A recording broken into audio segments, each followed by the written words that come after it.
name is Leach. I'm wearing different hats.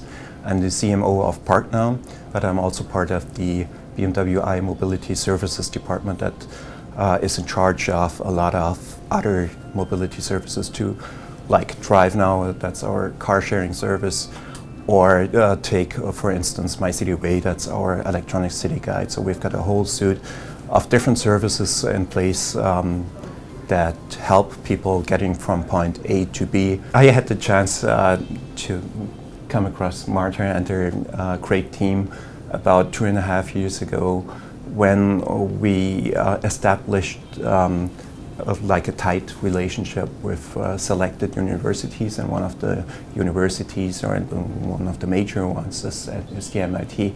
And I was lucky to have the chance to participate in this whole program. Marta and her team, they do a great job in identifying mobility patterns. It's even more than patterns, it's rules. And for us, or especially when I'm thinking or talking about Park Now, it was interesting to see how people move from point A to point B, and with point B I'm referring to our parking garages. So where are people coming from in order to visit a certain parking garage? When are they traveling? How much time do they spend in a certain area? And this has a lot of implications in many respects.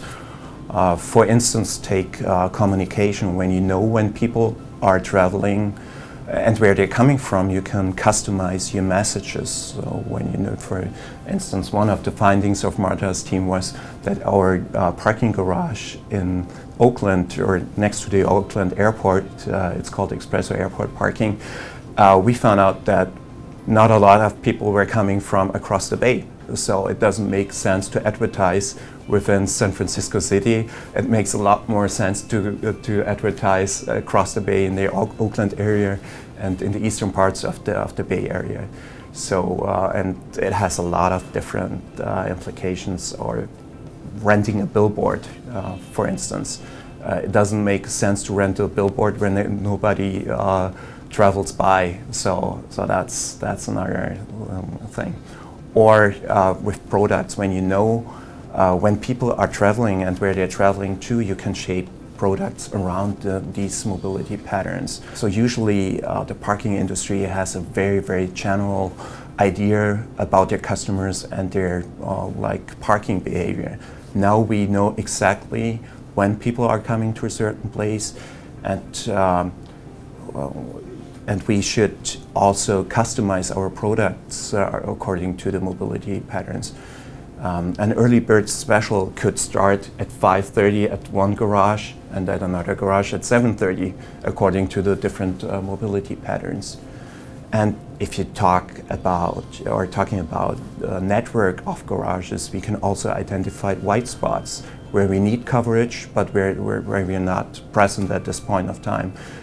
But we see, according to Marta's data, that a lot of people would have a need for parking, but we don't have a parking garage in place. And so it's all the different marketing tools, whether it's going to be the price or place or promotion. We have impacts coming from this data, and that's a great thing.